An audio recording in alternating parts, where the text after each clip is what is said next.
La Bible dit, pendant qu'il marchait, il se rendait à Jérusalem, un homme vient se jeter par terre, et apparemment cet homme avait le souci, il voulait savoir ce qu'il allait faire, ce qu'il devait faire pour hériter le royaume de Dieu. Et Jésus va lui dire, faut pas que tu commettes l'adultère, que tu ne sois pas méchant. Vous connaissez la liste. Il a dit, toutes ces choses-là, depuis mon jeune âge, depuis ma jeunesse, je les ai toujours pratiquées. Et Jésus le regarde, la Bible dit, il l'aima. Et il lui dit, mon ami, il te manque une seule chose. Vends tout ce que tu as et donne-les aux pauvres. Et puis suis-moi. La Bible dit, il était tellement riche, il s'est dit non, ce que Jésus me demande là, c'est trop compliqué. Qu'est-ce qu'il va faire? Il va partir. Pierre, il remarque, il observe, il dit, mais si ce monsieur qui est riche, il est difficile pour lui de rentrer dans le royaume des cieux. Mais maintenant, nous avons sacrifié nos enfants, nos familles, entreprises. On a suivi Jésus, mais en contrepartie, qu'est-ce que Jésus va nous donner? Jésus dit, c'est lui qui laissera son père, sa mère, ses enfants, son travail, à cause de moi et à cause de l'évangile. Ce n'est pas moi qui le dis, hein. Il dit, il sera payé à 100%, au centuple. Au centuple. Tu auras des maisons, tu auras la famille, tu seras récompensé, vous connaissez la liste. Mais ce qui m'intéresse, la Bible dit, il ajoute encore avec des persécutions. Est-ce que vous savez que beaucoup de gens n'aiment pas les persécutions? Oh, est-ce que vous savez que personne n'aime pas la persécution? On veut avoir les biens, on veut l'élévation, on veut le mariage, le travail avec facilité, mais on ne veut pas être persécuté.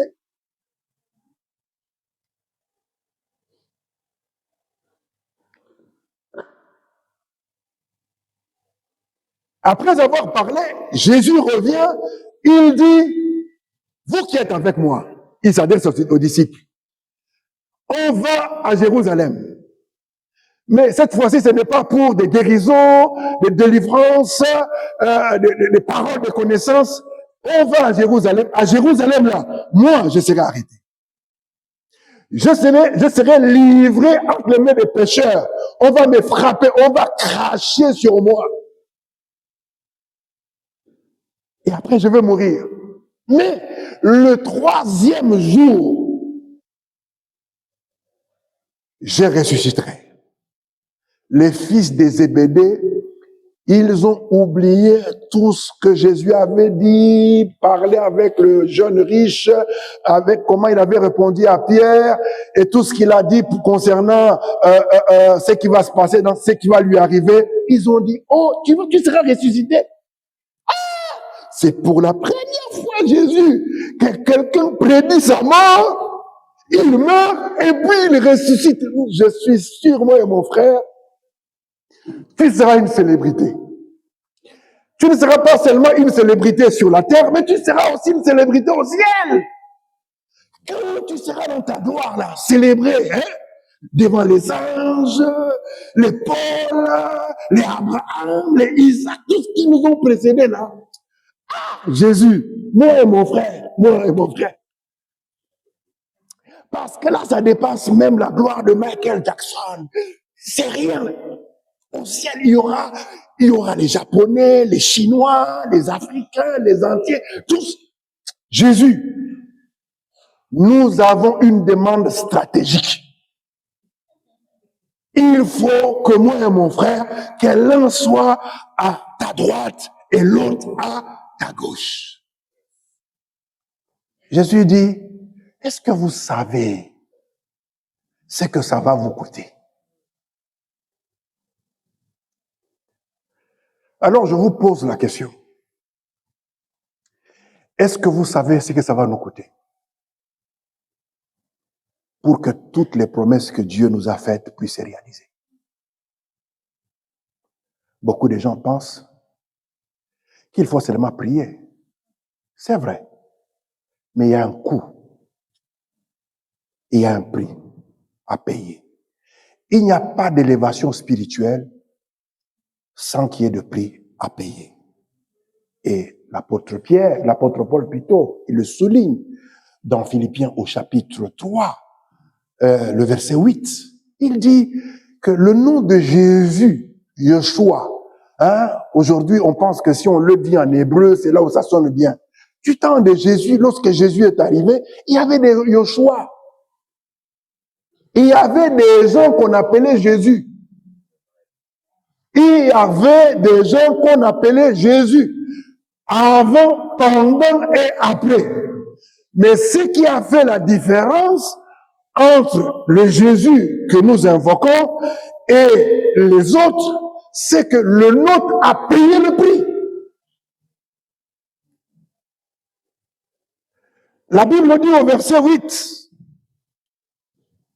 et même, je regarde, plutôt dans Philippiens au chapitre 2, il dit que Jésus a payé le prix pour que Dieu l'élève. Il était obligé de renoncer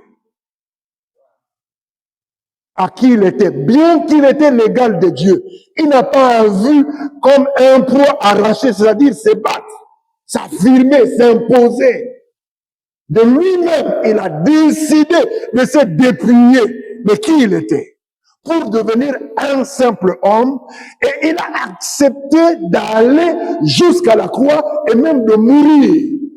Et la Bible dit, c'est pour cela que Dieu a décidé de l'élever et de faire de son nom, que son nom soit au-dessus de tout nom, et que tout genou fléchisse, et que toute langue confesse que Jésus-Christ est Seigneur, à la gloire du Dieu le Père.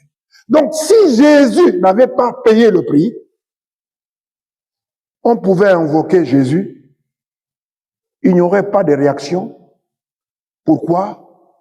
Parce que Jésus n'avait pas rempli les conditions.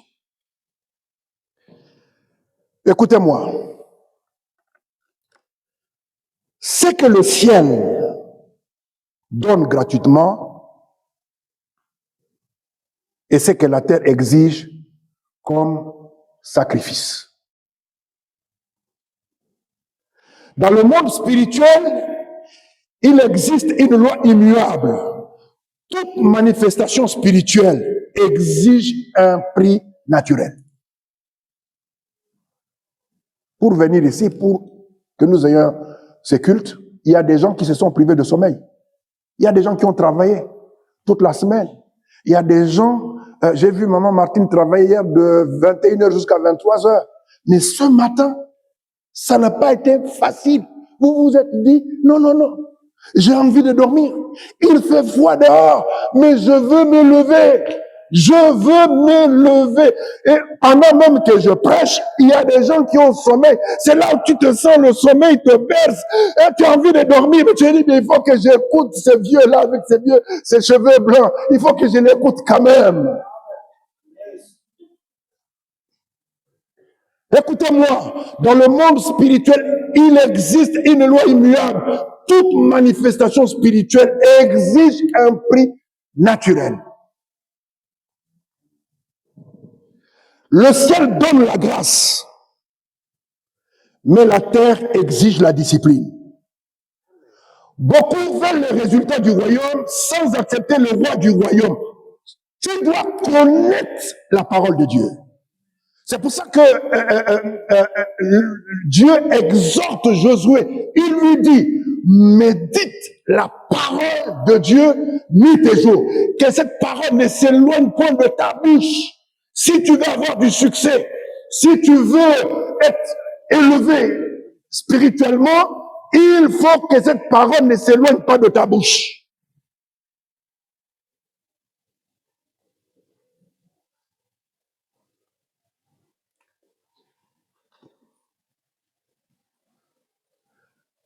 Madame Zora, n'est bon marché.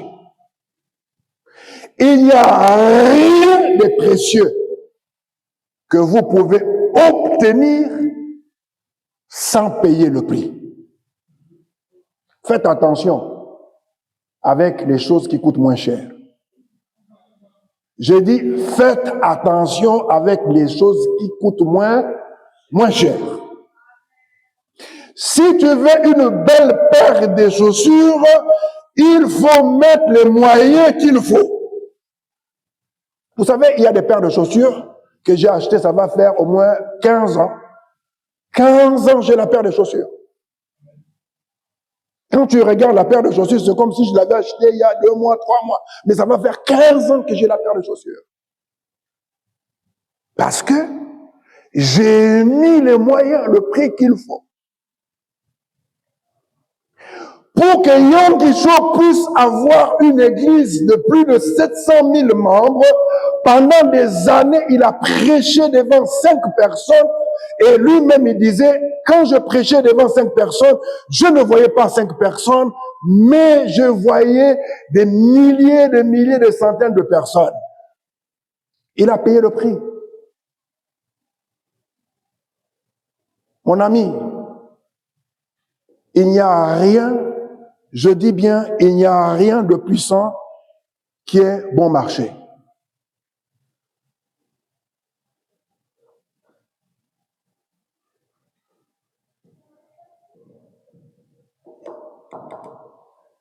Vous voulez avoir un bon salaire? Vous devez étudier. Oh, vous devez payer le prix. Même Dieu n'a pas sauvé l'humanité sans payer un prix.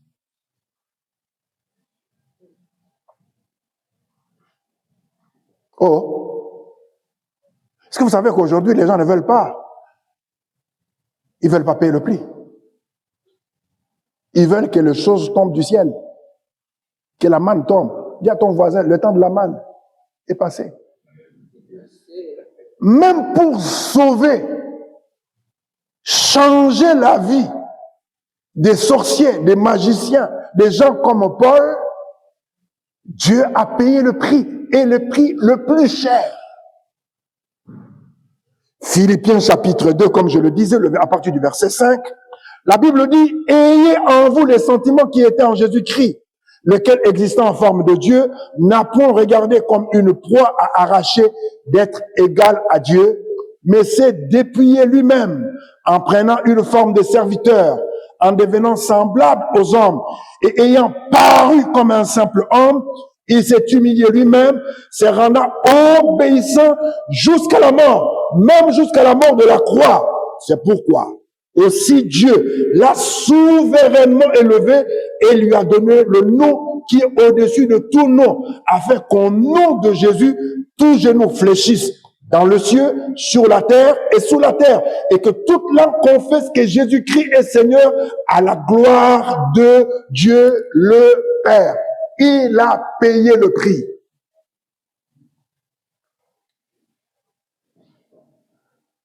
Nous parlons d'Abraham en tant que père de la foi, mais si nous parlons d'Abraham, parce qu'un jour, Abraham avait donné son fils. L'unique qu'il attendait pendant 25 ans. Dieu lui donne l'enfant, et puis il vient lui réclamer. La Bible dit, Abraham avait foi, il avait une telle foi en Dieu, et il se disait, même si mon enfant arrive à mourir, Dieu est capable de le ramener à la vie. Nous parlons de Moïse, le libérateur. Mais Moïse, il n'est pas devenu ce qu'il est devenu sans payer le prix.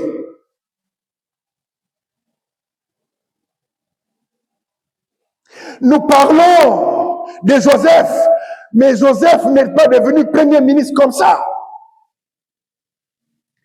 Il a été arrêté par ses frères. On l'a jeté dans un trou. Il s'est retrouvé dans la maison de Potiphar.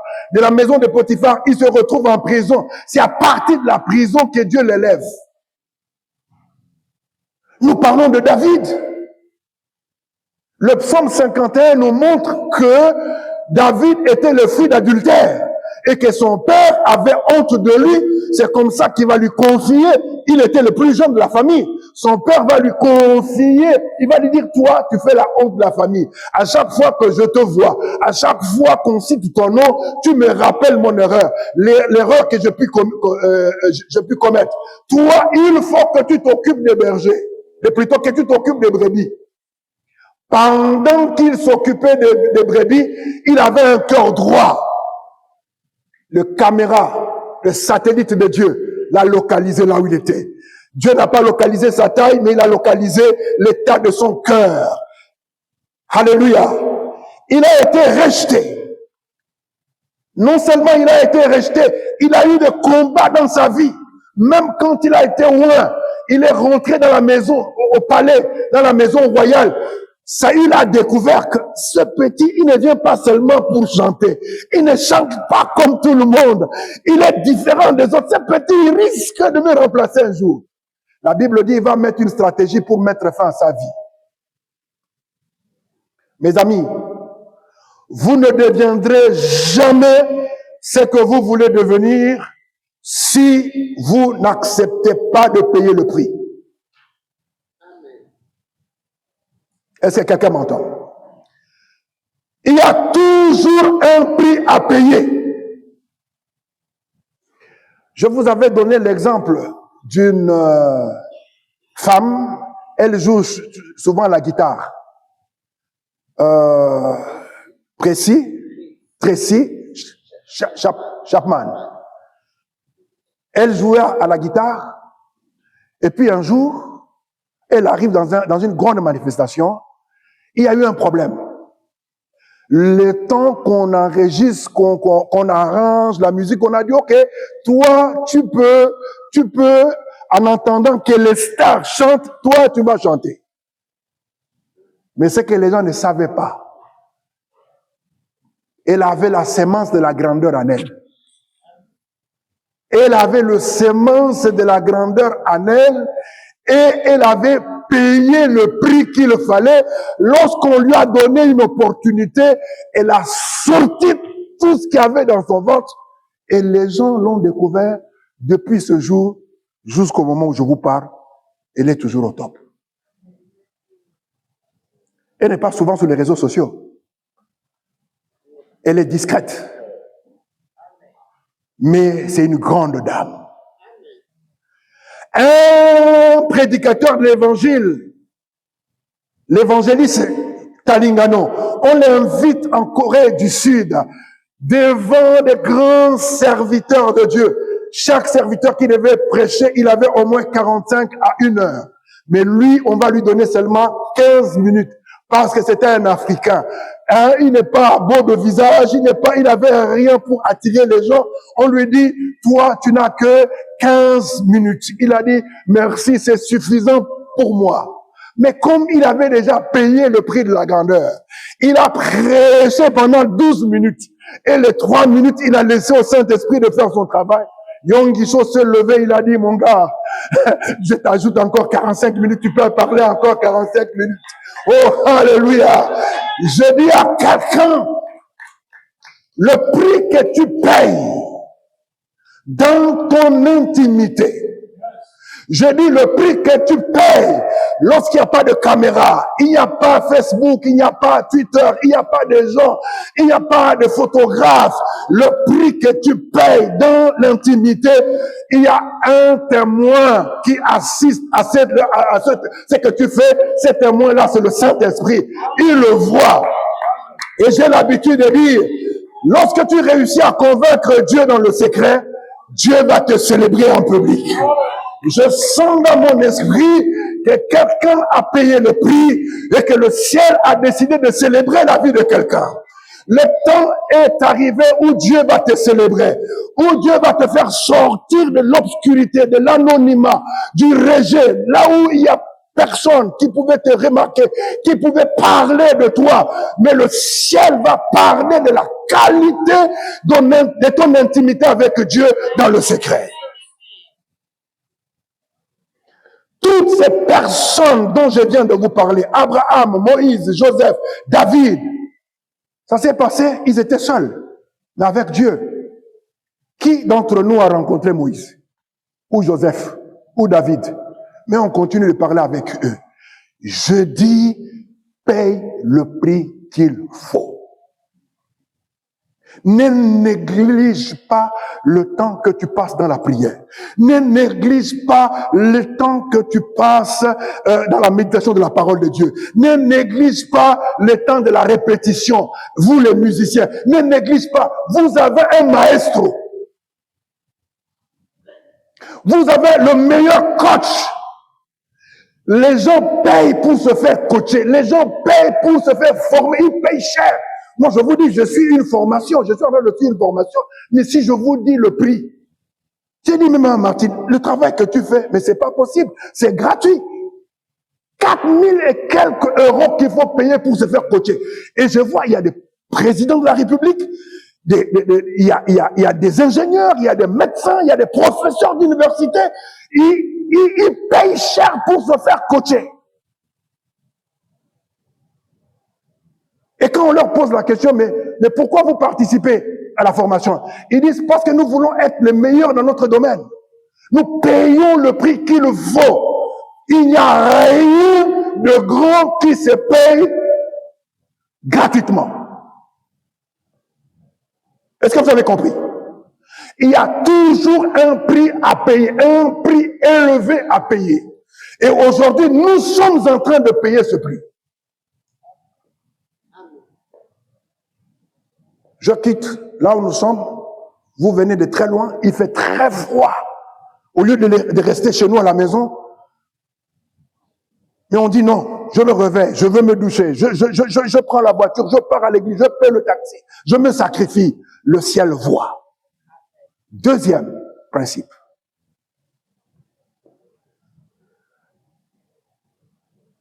Il y a le mensonge que le diable essaie de faire circuler, surtout parmi les religieux, où on veut nous faire comprendre que Dieu veut qu'on souffre.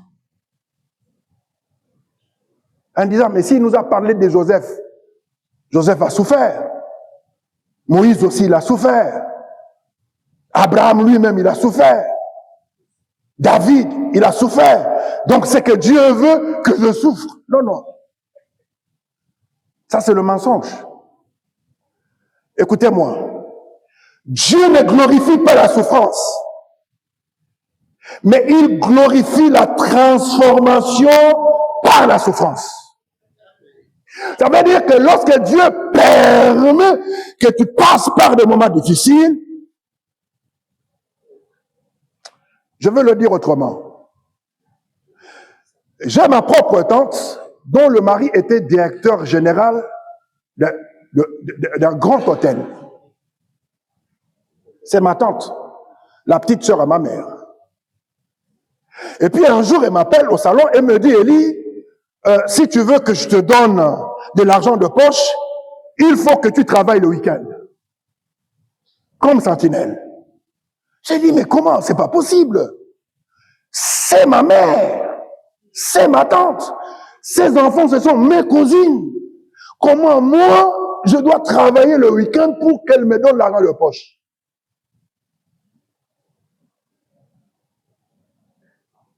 Mais aujourd'hui, je bénis ma tante. Je dis aujourd'hui, je n'ai jamais appelé ma tante, je l'appelle toujours maman. Je la bénis parce qu'elle était en train de me former. Le matin, ses enfants allaient en voiture. Ils avaient un chauffeur. Ils partaient à l'école belge. Moi, j'allais à l'école publique. Et je devais marcher à pied. Un jour, ils sont rentrés à la maison vers 4h30, 5h du matin. Je suis resté à attendre parce qu'il fallait que j'ouvre la barrière, qu'elle garde leur voiture pour que j'aille dormir. Et je devais partir à l'école, je devais arriver à l'école à 7h30. Donc j'ai dormi, il était 6h, le temps de sommeil de me réveiller, il était pratiquement 7h du matin. J'ai pris le temps en Afrique, on porte l'uniforme, n'est-ce pas? Et j'ai vu mes cousines partir à l'école, j'ai dit, mais je vais arriver à l'état. Est-ce que vous ne pouvez pas m'aider que le chauffeur, au moins pour une fois, qu'il me dépose à l'école? Il dit, mais si tu es notre frère. On est rentré dans la voiture, on les a déposés à l'école belge, et moi, on est parti me déposer à l'école. Le chauffeur est rentré en retard pour prendre son mari et l'amener au bureau. Mais quand je suis rentré à la maison, on m'a savonné. On m'a savonné sérieusement. Et quand elle m'a savonné, je me suis levé, je l'ai regardé. J'ai dit, merci. À partir de maintenant, j'arrête. Je ne serai plus la sentinelle. Je prends mes affaires. Si je dois mourir, je vais mourir. Mais la prochaine fois que tu me verras, je serai devenu quelqu'un. Je suis parti. J'ai pris mes affaires, j'ai mis dans un petit sachet. Je n'avais même pas le sachet. Je suis parti. Je ne savais même pas là où j'allais. C'est comme ça que je suis parti me retrouver dans une petite maison avec des frères. On a commencé à prier. Je me levais chaque nuit et je disais, si Dieu existe et je crois que tu existes, change ma vie. Ce que tu as fait dans leur vie, tu peux le faire avec moi. Un jour, elle est venue là où j'étais. On dormait sur les bancs. J'ai dit, je quitterai ce banc que le jour où Dieu va m'élever. Et à partir de ces bancs-là, Dieu a commencé à m'utiliser puissamment. Il m'a sorti de ces bancs-là. Il a fait de moi ce que je suis devenu aujourd'hui. Pourquoi je vous donne ce témoignage? Je vous donne ce témoignage si je m'étais component en se disant, ah, ma tante, elle est méchante. Voilà ce qu'elle m'a fait. Non. Dieu s'est servi de cette circonstance, de cette douleur pour me faire sortir de la pauvreté, pour changer ma façon de voir. Il a réveillé le guerrier qui était en moi. Il a réveillé le roi qui était en moi. Il a réveillé la grandeur qui était en moi. Quelques années plus tard, ma femme est là. Ils sont venus chez moi, elle et son mari. Ils étaient assis dans mon salon. Elle a ouvert sa bouche. Elle a dit à son mari, je t'avais dit qu'il fallait investir dans cet enfant. Je voyais toujours la grandeur en lui. Regarde ce qu'il est devenu aujourd'hui. Aujourd'hui, nous sommes dans sa maison. Même pas en Afrique, mais en Europe. Oh, alléluia. Je dis à quelqu'un, ne baisse pas le bras. Ne baisse pas le bras. Les difficultés, les épreuves que tu es en train de traverser, paye le prix qu'il faut. Dieu ne glorifie pas la souffrance. Il glorifie la transformation par la souffrance. Cette souffrance a fait de moi l'homme que je suis aujourd'hui. Moi, je n'ai pas peur. Moi, je n'ai pas peur. Quand on dit non, moi, je dis c'est oui. Je vous avais donné le témoignage d'une amie ministre. Je lui dis, je veux voir le président. Elle se moque de moi. Elle dit, ah, laisse-moi, nous sommes au stade, tout ça, avec le président. J'ai fait une courte prière. J'ai dit, qu'est-ce qu'elle croit? Est-ce qu'elle est née ministre? Elle est devenue ministre? Même si elle est à côté du président. Moi aussi, un jour, je vais rencontrer le... Je n'avais pas fini de faire cette prière. Mon téléphone sonne.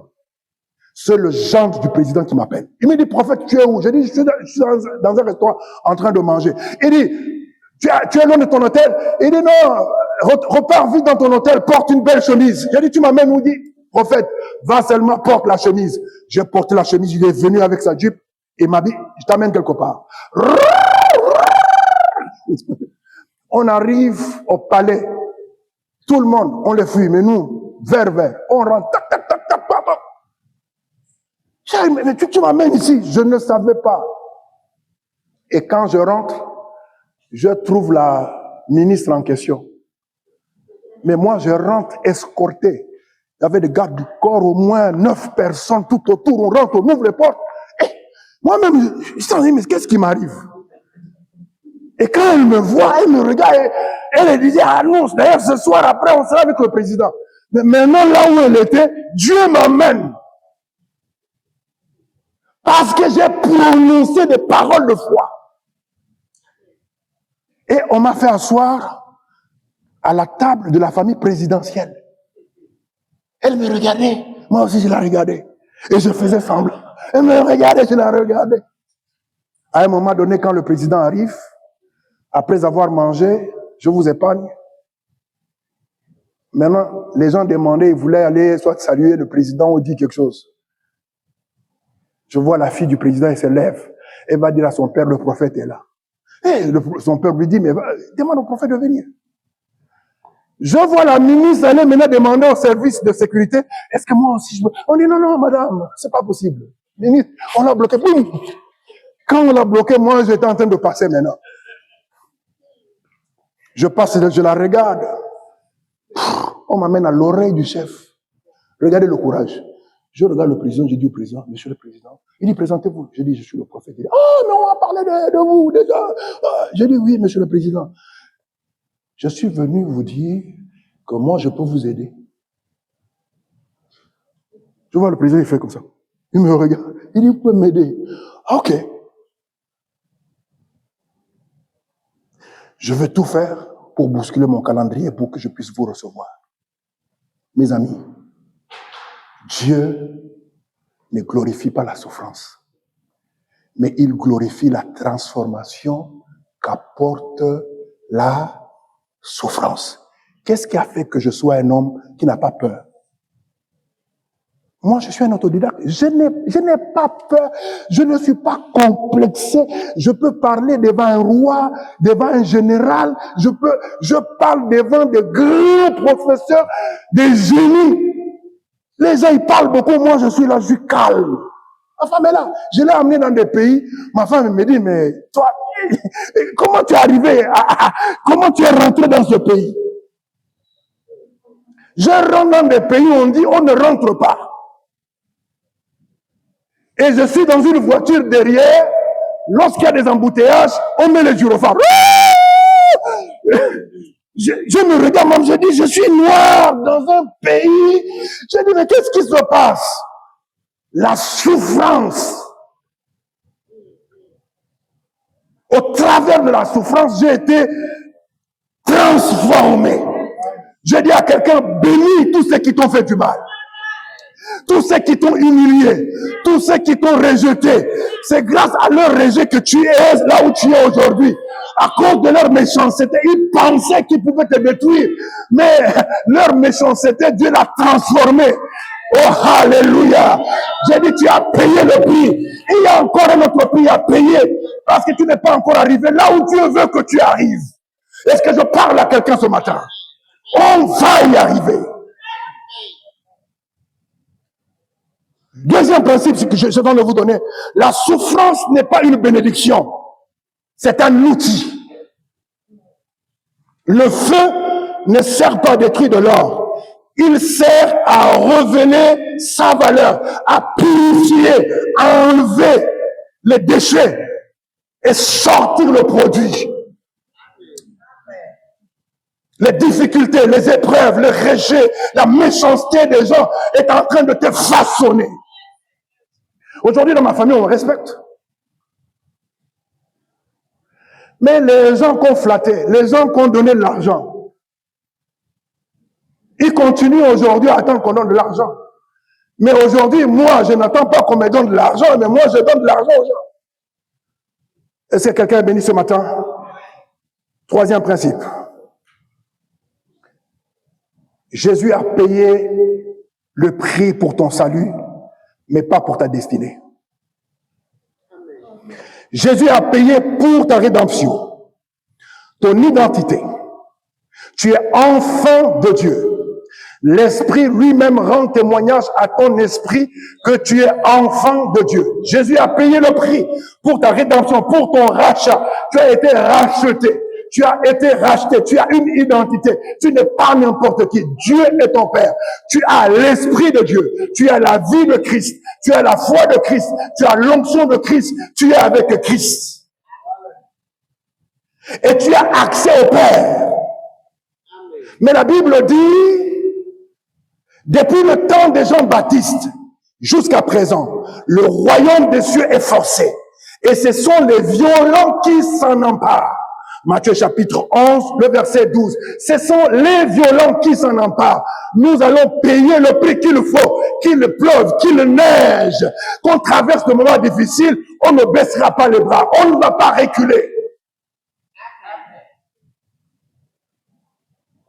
C'est une mentalité que j'ai développée. Hein? Moi, je ne baisse jamais les bras. C'est quand on me dit non, on dirait quelque chose me dit, vas-y. Si Jésus a payé le prix pour ta rédemption, ton identité, ton accès au Père, mais il n'a pas payé pour ta discipline. Si tu es un footballeur et que tu ne t'entraînes pas, tu ne seras jamais un meilleur footballeur. Si tu es un boxeur, si tu ne t'entraînes pas, tu ne seras jamais un bon boxeur. Si tu es un avocat et que tu ne lis pas, tu ne t'instruis pas, tu ne te cultives pas, tu ne seras jamais un bon avocat.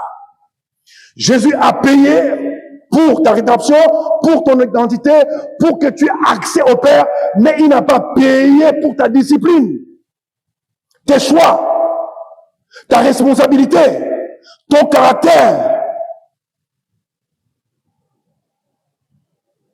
Le ciel est bon, mes amis. Je dis le ciel est bon, mais je n'ai pas envie de partir au ciel maintenant. Ceux qui partent très tôt, ça veut dire qu'ils ont fini.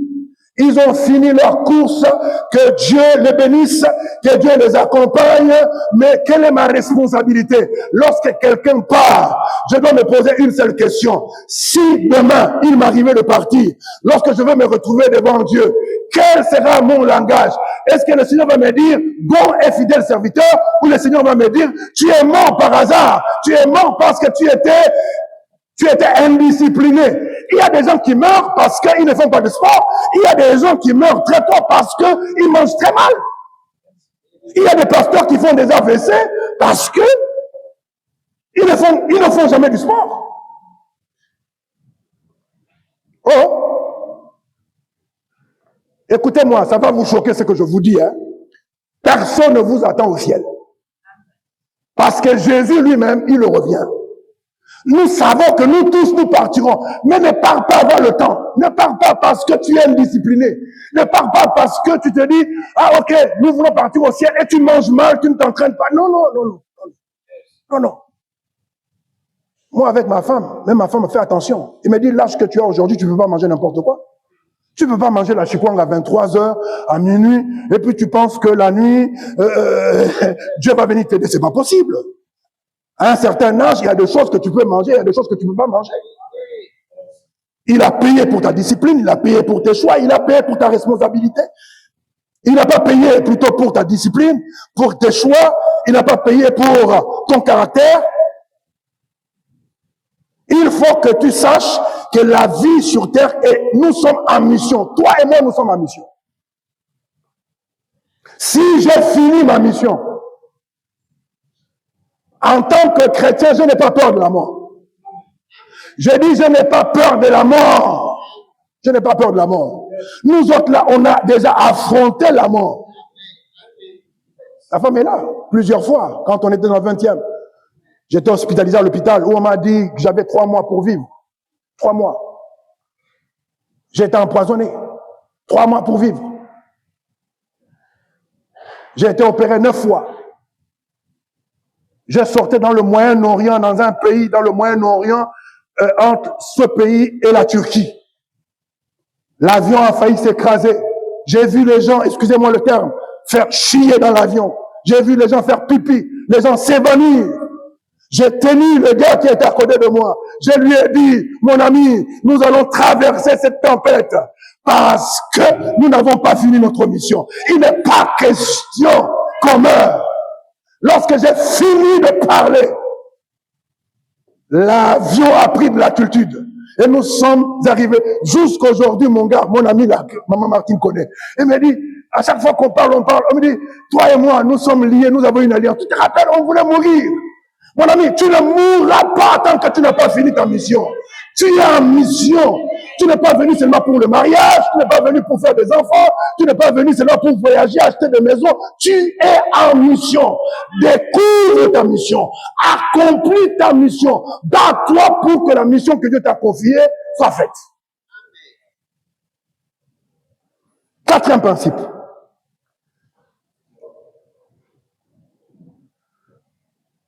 Lazare. Écoutez, la pauvreté n'est pas une vertu. Je hais la pauvreté. Même ce matin, quand je vais sortir, je vais poser mes mains sur la voiture encore du pasteur Emmanuel. Parce qu'il me faut une voiture. Quand c'est comme ça, il faut prendre l'exemple de ceux qui ont déjà. Il a fait la prière, il n'a pas de voiture d'occasion. Lui, il achète les voitures neuves. Quand c'est fini, je ne sais pas 6 mois ou 1 an, il remplace encore une voiture neuve. Donc, il est un modèle pour moi. En sortant, je vais aller poser mes mains sur la voiture en disant, Seigneur, j'ai besoin d'une voiture. Je suis fatigué de payer 60 € chaque dimanche. Chrétien, dis à ton voisin, la pauvreté n'est pas une vertu.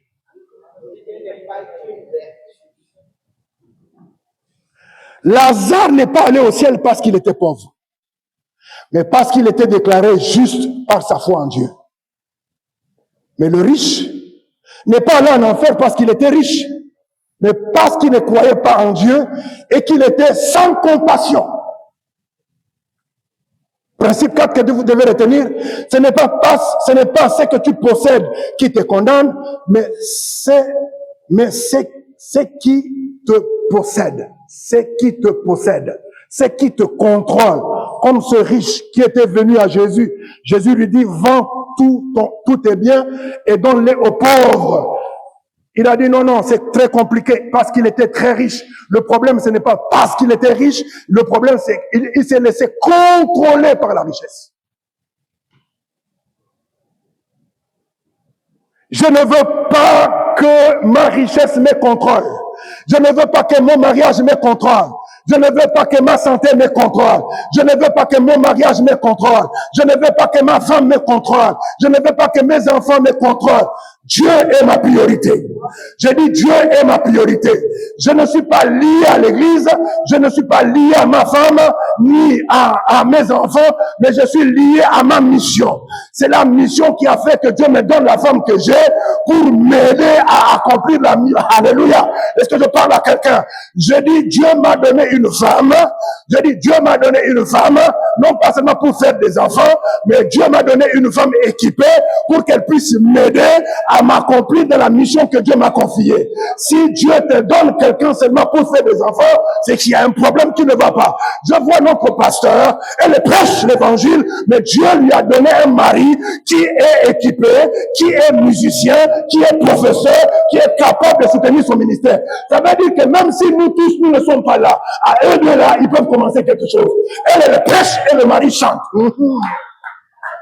Oh, alléluia. Est-ce que je parle à quelqu'un ce matin?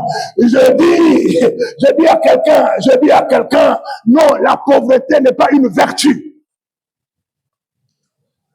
Ce n'est pas ce que tu possèdes qui te condamne, mais c'est ce qui te possède, ce qui te contrôle. Je dors, je me réveille. Ma mission me réveille, même quand il fait froid, je suis obligé de me réveiller et de prier. J'ai ça à cœur. 5e principe, avant de terminer, Dieu et le diable utilisent la même loi, mais pas le même esprit. Mes amis, le sacrifice est une loi spirituelle, mais Dieu sacrifie pour sauver. Il a sacrifié Jésus pour que toi et moi, nous soyons sauvés. Mais le diable sacrifie pour lier la jeune fille qui était partie, soi-disant qu'elle voulait l'élévation, la promotion, le travail, mais elle a vu le visage de sa mère. Quand elle est rentrée, on lui a dit, le visage que tu as vu là, c'est la personne qui sera sacrifiée. Elle dit, c'est la seule personne que j'ai. Mon père est décédé, je suis orpheline de père. La seule personne qui s'est battue pour moi, pour que je devienne ce que je suis aujourd'hui, c'est ma mère. Et c'est cette personne que le diable réclame. Je dis à quelqu'un, s'il y a un sacrifice qui doit être fait, en ce mois de février, mars, avril, mai, juin, juillet, août, septembre, octobre, novembre, décembre, ça ne sera pas ta vie, ça ne sera pas la vie de tes enfants, ça ne sera pas la vie de ta mère, ni de ton père, mais il n'y a qu'un seul sacrifice qui a été donné, le sacrifice de Jésus-Christ. Il qu'il n'y a aucun autre nom qui ait été donné aux hommes par lequel nous devons être sauvés, seul le nom de Jésus-Christ. Et quiconque invoquera le nom du Seigneur Jésus-Christ sera sauvé. Dieu sacrifie pour sauver, mais le diable sacrifie pour lier. 5e principe, le diable imite les lois de Dieu, mais il n'en maîtrise jamais la finalité. Si le diable savait, s'il était intelligent, il allait empêcher Jésus d'aller à la croix. Mais puisqu'il n'est pas intelligent, puisqu'il est ignorant, puisqu'il y a des choses qu'il ne maîtrise pas, il a cru qu'il pouvait humilier Jésus par la mort de la croix. Mais il ne savait pas qu'en laissant Jésus aller à la croix, c'était sa défaite. C'était la défaite, une défaite totale. J'ai dit une défaite totale et une prolongation pour tous ceux qui sont en retard. Je dis à quelqu'un, pauvre diable, si tu veux me rappeler mon passé, je vais te rappeler ton présent, ton futur. Je vais te rappeler ton futur c'est l'enfer. Le présent pour moi, c'est que Christ est mort. Il est mort pour moi, il a versé son sang, il a payé le prix, il m'a justifié. Je suis enfant de Dieu, j'ai l'esprit de Christ, j'ai la vie de Christ, j'ai la foi de Christ, je suis avec Christ en Dieu, je suis plus que vainqueur, pauvre diable.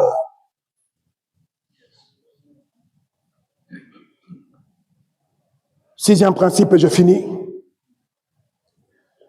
Écoutez, il faut qu'il y ait un équilibre plutôt spirituel. L'évangile de la pauvreté n'existe pas. La pauvreté a poussé les gens à se compromettre, à se prostituer, à voler. Ne pensez pas que tout le monde, tous les gens qui volent, ils volent parce qu'ils ont envie de voler.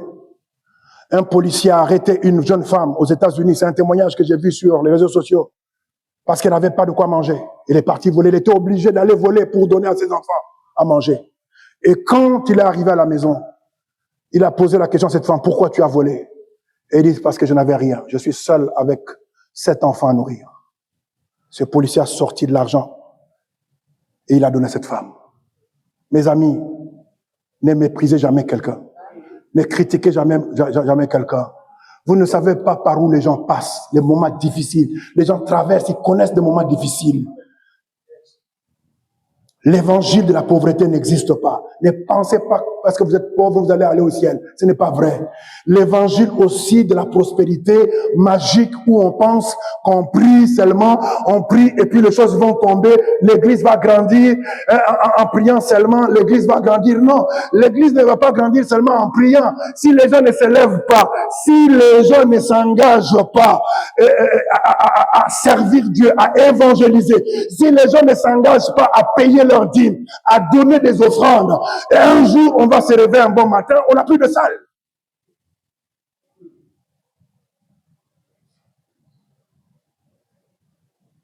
Sixième principe, Dieu ne te promet pas le confort, il te promet la victoire intérieure. La vraie bénédiction, ce n'est pas ce que tu as, mais ce que tu deviens. En écoutant la parole de Dieu, est-ce que tu t'améliores? Est-ce que la parole de Dieu te touche, te transforme, te pousse encore à aimer Dieu, à te consacrer, à avoir ce désir de servir le Seigneur, de t'engager encore plus avec Dieu, ou ça diminue l'amour que tu avais pour le Seigneur? En tout cas, moi, ça me pousse à m'engager plus. Ça me pousse à me consacrer plus. Ça me pousse à donner plus. Ça me pousse à aimer plus. Ça me pousse à me donner encore plus. Dernier principe. Pourquoi beaucoup restent bloqués? Parce qu'ils veulent récolter sans s'aimer. Je répète, ils veulent récolter sans s'aimer. Vous ne pouvez pas récolter là où vous n'avez pas s'aimé. Ils veulent monter sans mourir en soi. Ils veulent l'élévation sans qu'ils ne meurent. Nelson Mandela n'est pas devenu grand parce qu'il était éloquent, intelligent, bien qu'il avait fait de grandes études, il était avocat. Nelson Mandela a sacrifié 3 choses. Il a sacrifié ce que les gens pouvaient dire, l'approbation des gens. Il a dit, j'ai une cause, et la cause est noble. Je veux me battre pour la cause que j'ai choisi, il a passé 27 ans en prison. On a pissé sur lui. On lui a poussé à casser les cailloux pendant 27 ans. Il est resté dans une petite chambre. Il a dit, même si les gens ne m'approuvent pas, même si les gens ne m'applaudissent pas, j'ai une cause que je dois défendre. Je ne quitte pas ce mois-là pour venir ici parce que j'attends que les gens m'applaudissent. Je fais ce que je dois faire parce que je suis en mission. Deuxième chose que Nelson Mandela a combattu, c'est son ego. Des fois, notre ego nous empêche de prendre le risque. Que dira-t-on? Qu'est-ce que les gens vont dire? Qu'est-ce qu'ils vont penser? Pensez ce que vous voulez penser. Mais si ce que je fais est juste, je vais le faire. Troisième chose que Nelson Mandela a sacrifié, c'est le silence. Quand il est devenu président de la République, un jour, il se retrouve dans un restaurant en face de son bourreau. C'est lui qui l'avait torturé pendant 27 ans. Quand il a reconnu, le gars voulait faire pipi parce que cette fois-ci, il n'était pas en présence d'un prisonnier, mais d'un chef d'État en exercice. Et quand Nelson Mandela l'a vu, il s'est levé.